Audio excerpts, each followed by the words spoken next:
Hi, this is Jim from Vaudevisuals. I'm here with Rob Erickson, also known as Lumberob, a very talented musician, eccentric, and love his music. It's quite extraordinary and unique. And let's just hear about where it all started. Yeah. Hello. Thanks for having me, Jim.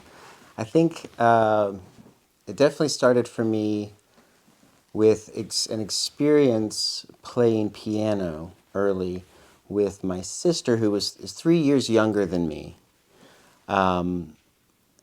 She was sort of a prodigy of sorts, and was instantly. I was maybe seven or so, and yeah, whatever, 6 and 3, and we were not meaning to be competitive, but obviously the older brother, I'm just trying to keep up with her, and it was so easy for her to just move straight through everything that was put in front of her, and she played beautifully, and I just was struck with this like fascination. How could it be possible? How could we be different? How could it be so easy for her?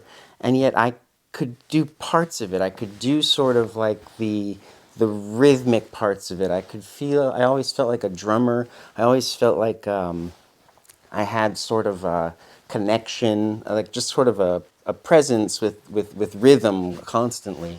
And so I can really remember appreciating not my own piano lessons, but my sister's piano lessons. I was certainly there for plenty of them. As siblings, you're like, you go together and you're there, oh, my sister's piano lesson and my piano lesson. But I can remember this like feeling of like filling in space inside of where her playing was going, and it's very repetitive. And thinking back on like, where do you start to be interested in looping for me, because I'm definitely a looper these days. I think it's in that space of like trying to be the rhythm section to my sister's piano lessons, if that makes sense. I ended up not playing as much piano as she did, and she moved from piano keyboard to computer keyboard and is a great electronic musician. Her name's Kristen, but she goes by Kevin Blechtem, and she had a group with her friend Bevan that was called Blechtem from Blechtem, Blechtem from Blechtem, Blechtum from Blechtum. They, I guess they got going in San Francisco, and then they went to Berlin, and you know, I so anyway, we had bands in high school. We had a band called Forehead, and it was very much like a little wannabe punk band. Probably played Pixies covers. I can remember "I Bleed" because the bass line was so easy. Boom, boom, boom, boom, boom, boom, boom, boom, boom, boom, boom, boom, boom, boom. That was our big cover. "I Bleed" off of Doolittle. But that's exactly where we were. Like Doolittle came out. My girlfriend at the time gave me the CD, and I was definitely hooked. Like, I like noise, I like distortion, I like heavy beats. And it's funny. I watched that Republican rebuttal the other day, 2 nights ago, or actually, I watched the Republican rebuttal on the train on my way to work. I'm a eighth grade public school teacher on the Upper West Side of Manhattan, so I have an hour-long commute, right? So I'm watching the Republican rebuttal on my phone, and I'm laughing out loud. I'm laughing out loud, and I'm looking around like, oh my God, I don't normally do that, like there's people around me, and I'm on my headphones, and I'm like, like, like physically terrified by what my understanding of the sharp edge of what this rebuttal meant for our country. And I felt this urge to like react to it artistically. Like I had to like make art against it somehow. And so I did like a stupid doubling filter, and then I like doubled the voice and then added a beat, and that felt like a celebration of it. I was like, no, no, no. So then I totally obliterated it and jacked the music up, and I wrote this like music heals. I think that's what I wrote. Music heals. And it's like, who am I talking to? What am I doing? Certainly as a public school teacher, I'm not supposed to sort of like espouse any like, I can't be, obviously, I teach humanities, right? So it's a tricky conversation to not be obviously giving it all away every time you're talking about people. But I tend to pretty much give it all away as soon as I'm talking to people. So anyway, we were definitely at the time trying to play rock songs. We got a drum machine and guitar and bass. That was our thing. And then we had a singer, and then we had a drummer, and then we all went to college. And it was fun. We made one record, and actually the very first recording that I ever had done was in this place called the Center for the Arts in Stuart, Florida. And the man who happened to be dating the very, very attractive director of the studio, who was a friend of my mother's. My early major crushes were on these dancers that ran this Center for the Arts in Stuart, Florida. Oh my goodness. They would come out in those like body bags of color, like just they were like modern dancers, and they had like these stretchy bags, and they were just, you couldn't see them, but you could see and the music was intense, and again like this feeling of like, yeah, the presence of the rhythm and all that they were trying to do. So the first recording we made was in that same dance studio, and the director, her name's Babs Case. I don't know. My mother, I think, knows where she is. Maybe she still dances. I don't know, but she would be in her 70s. Not perfectly possible that she's still dancing. Let's hope so. And her boyfriend was Dickie Landry. Now, Dickie Landry played with Laurie Anderson. He played on Talking Heads albums. He himself had a fantastic, like later in life, had a fantastic band from New Orleans. He's from Lafayette, Louisiana. I don't know how, but I found myself with my little high school, just my sister and I, and drum machine actually, recording with him on reel to reel in this dance studio. And it exists. I don't have access to it exactly, but we made this record with him. It was extraordinary. Anyway, I've seen him since, and he came to see my band play one time. And I have mutual friends that know him and stay in touch with him more so than I certainly do. He remembers my mother and my band. We spoke on Instagram. It's really fun that way, how we can connect that way. Yeah.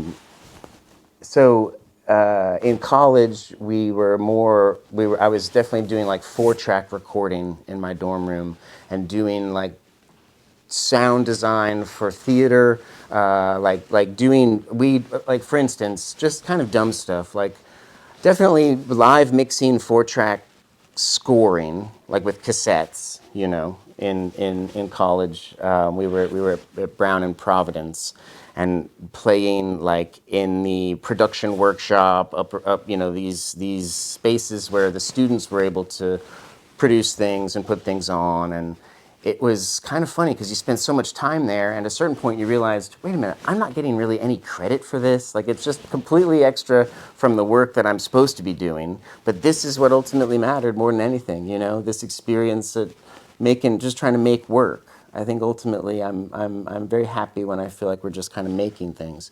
And I didn't play in a band exactly, but a couple times we had little ensembles that we put together to play shows. And then later on, I met who becomes my wife, Stephanie Mankins. It was my 3rd year at school. We did have a band. So we started in this basement with this drummer, Anthony, who is I think he's either a nurse I think he's a nurse practitioner in Brooklyn. He also drove EMT for years, I know, like late night ambulance stuff. But he was our drummer, and we definitely played like trying to play indie rock. I mean, we were called Harmchair, and then we were called Harmala, and somehow we were caught up in this notion of like the whatever the alkaloids are that make you start to hallucinate when you're starving to death. That was our sound. But it was like Nirvana was coming out, you know, and I mean, Nirvana had been out, but it was that feeling of kind of Harmala and that kind of grungy sound, I guess, is what we were doing. I don't know. It was guitars and voices, and trying to be pretty fast.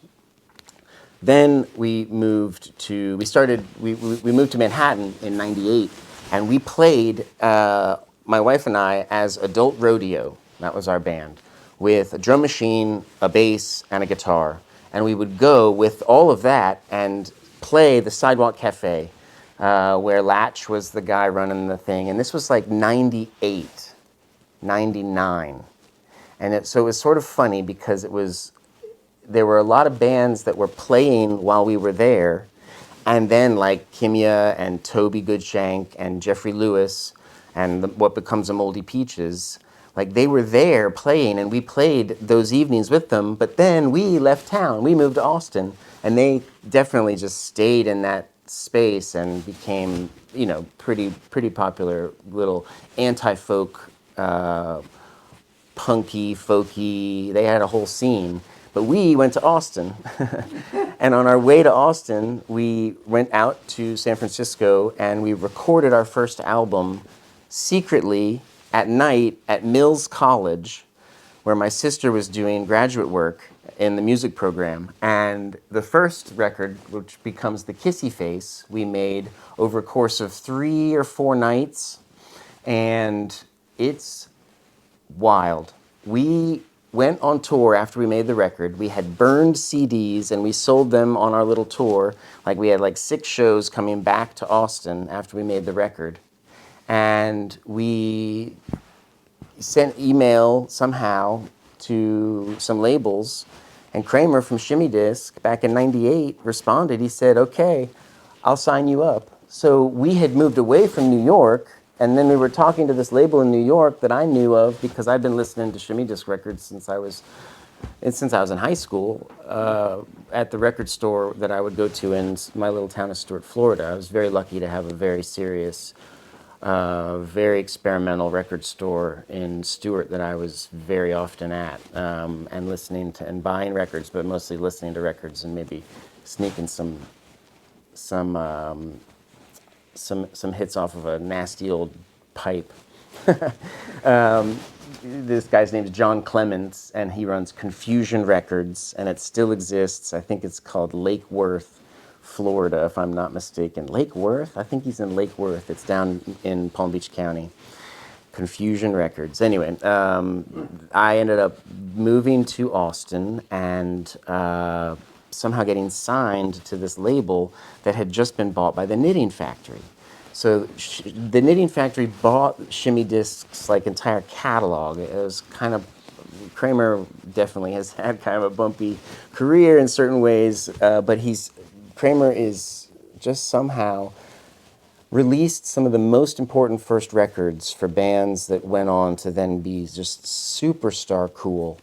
And it's a silly list, and not necessarily only the first albums, but he had his hands in getting a lot of bands going, and I really admired all of those records. And then he made solo records, and Bongwater's no more, but he made solo records that I loved. And then through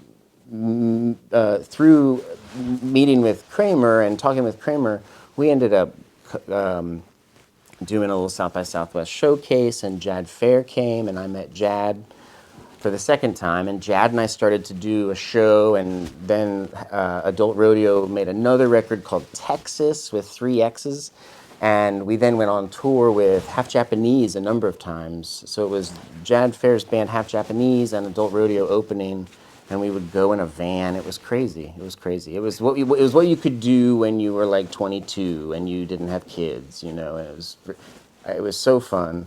And we went to Europe, and Jad and I went to Japan, and then I went back to Europe a couple more times, and then, you know, we moved to New York, actually. All of that was kind of while I was in Texas.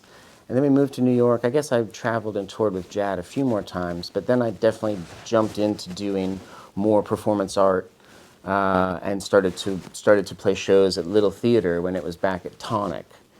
And those I played like 3 of them at Tonic. I guess I had a Lumberob gig. I was already Lumberob, and I was doing very basic, like just vocal looping, very direct looping, just but, and building from and mangling text, and it was very kind of more musical, but only for in bursts, and it would be narrative. I started to work from playback. And having like monologue in my ear and being able to kind of keep up with a lot of language and then actually leave space on what I was playing back for me to do sort of these improvisational noise bits. And then I would say, hey, I would say to myself, hey, I'm going to start talking again. Stop playing music. Stop playing music, dumbass. And so then I'd be, oh, all right, okay, I need to stop and listen. Okay, now I need to say what I'm saying, And then I ended up becoming part of the playwriting MFA at Brooklyn College with Mac Wellman. So I'd written a lot of plays at that production workshop, and so back at school it was exciting to get my own work done, and so I thought, hey, I can put together some scripts, and I had a screenplay that I'd been working on for years, and Mac was really into it, and I was with him for 2 years, and that was great. He taught, the workshop, of course, was why you were there, but then he also taught a course on, you must know, the extraordinary database, Ubu Web. You know Jim, Ubu web? Is it .web? It must be. It's this, I'm sure you're aware of it, and if not by name right now. It's this giant database of experimental performance, film, audio, text. I think his name is Kenneth Goldman, is the archivist, I think. And Mac taught a course on that index of material. And then we met the guy that had started it. And of course it was very controversial because I think some of the stuff, I don't know how he was exactly linking all of the material or whether or not he was allowed to have released all the material. It didn't seem to matter to him much. He just kept it going. But it was partnered with lots of different libraries, university libraries, I think, if I'm not mistaken. Anyway, Mac also taught a course on Finnegan's Wake. And so right as I started that program, let's see, that was 2000. Halfway through that program, my daughter was born, Tallulah, and I think at that point, and then let's see, yeah, then I was teaching. I started teaching as part of the MFA, just like I don't know, thought I'd try it out. Teach Composition 1 at Brooklyn College, CUNY. Okay. Hey, I'm pretty good at this. But wait a minute. If I wanted to, I could turn this little adjuncting gig for one class into a full-time job. That's horrific because you're getting paid like $3,000 for the whole semester for the one course. So I just was quickly really freaked out by how impossible it would be to survive trying to adjunct. And I had this new daughter. So I liked the teaching, and then I ended up taking another degree in order to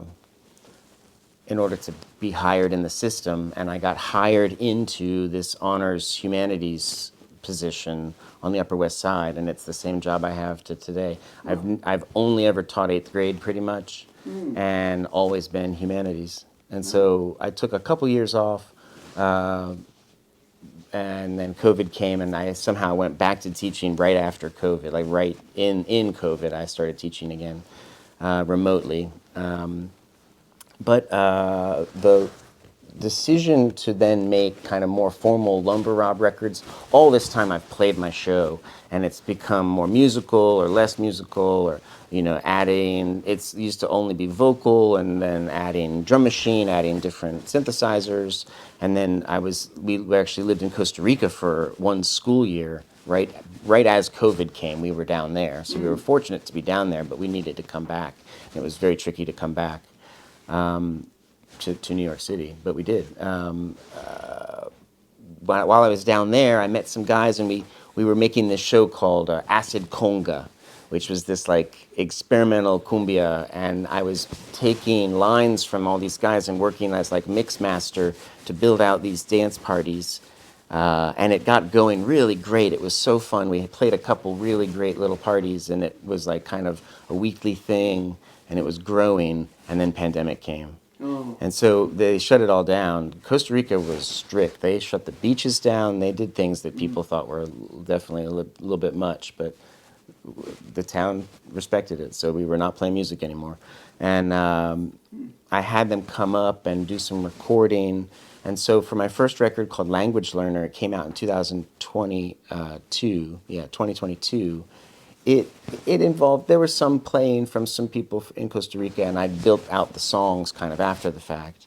But the songs themselves were all these improvised jams that I conducted, and then I had people track over that, a few things like bongos and percussion and nylon string and some singing from this woman, Alicia Ale. And the player, the nylon strings guy, his name's David Mendez. He's fantastic. This blind guy that I got to know really well. Fantastic player. And he plays here and there on the record, that first record. And as it turns out, because I hadn't really pushed through all of that material, he's on this new record that's coming out in July of 2024. It's called Hunter Gather. And I'm very excited by the album cover. It's a beautiful picture of my dog, Mare Ubu, who's on the cover in a towel and kind of iconic in front of this crazy psychedelic background. But it's 18 songs, and the lyrics are legible somehow. Like I actually wrote songs, which kind of leaves me a little bit scared, just being a little more meaningful. I tend to play a live show that's not very legible. Like I have not much to tell anyone in these moments, and they're more kind of like fits of musical excitement than songs, let's say. Maybe they become songs, and I love it when songs emerge from inside all of that kind of slapdash, looping and grabbing phrases and phrase and phrase and phrase and back and forth. I loop into my looper too, so I'll have things going against larger loops, and then I'll push that into this so that it's spinning, and then I have and then so it's starting and stopping and creating kind of. Would you say live performance is more like controlled improv? I think it's for me especially like it is it's improvisation, but it's a refined formula, a machine, and I change the parts, but ultimately it's just how I can, because I don't do any playback. It's funny because I have a gig tonight at Bar Frida, and like I actually might have a drum machine with me that allows me to push play on some pre-designed patterns, and I'm really hesitant to do it. It's just something I've never done, like to have playback where you would, just push start and have lots of instruments already preloaded. Oh, right. Everything I'm doing, I'm building from scratch. Right. But then in the studio, I still appreciate that the song, the initial stem of the song was built with those same rules in mind, but then you start to multi-track and build out things that happen for the song, and it's less about The album has to be different than Yeah. Inevitably. And that's the problem I've always had, is feeling like, what's the proper document for this thing that's often like broken and on the ground, like so many of the best shows you play are like these opportunities to make a mess. And so like to document that and then to think of it as a hi-fi recording, it never quite worked. So Tell us about the music on your new album. Yeah. New album. The Hunter Gather. It's there are a couple tracks that I'm excited by the whole thing. And Kramer came and mixed it with me, Nice. and it was a crazy process. I'm still working as a teacher during the day, and he had things he needed to. He was working on a number of projects and often recording different people while he was in town in different places around the city. But then we would come back together after school and try to like grind out like you're going to work, you know. Right. You just got now's the time to finish the record. Otherwise, it'll never happen. So we just kind of went to work and Exactly. and created. I think it's really pretty wild. I just got a response from a friend. He's like called it like Turkish psych, XTC dub, experimental XTC dub, Oh, I like love it. XTC. The first two And sets I heard were great. yeah, I mean, it stumbled. There's enough kind of stupidity. I've got a couple lyrics that are just super stupid, and it makes me very happy. Like, there's one. The first single is going to be "My Goth Acquaintance" is the name of the track. It's track 11, and one of the lyrics is, "He wears his shoes on his feet." And then I say it 3 times, and then there's another that's you know, will you help me pick up the things I dropped on the floor? And then that becomes the chorus. I was just so excited by just this nothingness that's everything for me suddenly, because it's like clearly an important thing to be able to say. You need someone to help you sometimes. Well, let's wrap this up with Yeah. the name of the album again. It's Hunter Gather, yeah, and I'm playing lots of shows these days. March is available busy. where? It's the record label is Shimmy Disc. Yeah, And is it available online at that Shimmy Disc website? only in July. It's not released July. yet. It's going to be in July. There'll be a big show, or at least a show. Yeah. Sounds good. Thank you very much, Lumberob. Thank you. Nice to you. talk to you.